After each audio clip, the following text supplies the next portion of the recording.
ಒಂದು ಹಳೆಯ ಕಾಲದ ಕತೆ. ಇದು ಒಂದು ಹಳ್ಳಿಯಲ್ಲಿನ ಯುವಕನ ಬಗ್ಗೆ.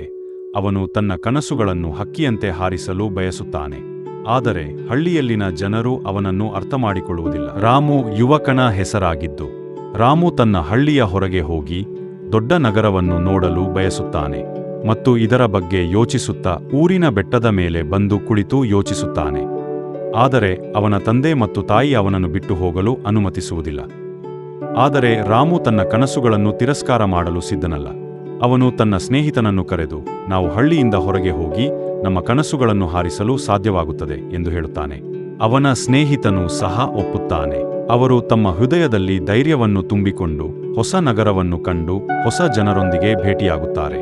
ಅವರು ತಮ್ಮ ಹಳ್ಳಿಯಿಂದ ಹೊರಗೆ ಹೋಗಿ ಹೊಸ ಅನುಭವಗಳನ್ನು ಕಂಡು ತಮ್ಮ ಕನಸುಗಳನ್ನು ಹಾರಿಸಲು ಅವರು ತಮ್ಮ ಹಳ್ಳಿಯಲ್ಲಿನ ಜೀವನವನ್ನು ನೆನೆಸಿಕೊಳ್ಳುತ್ತಾರೆ ಮತ್ತು ತಮ್ಮ ಕುಟುಂಬವನ್ನು ಮಿಸ್ ಮಾಡುತ್ತಾರೆ.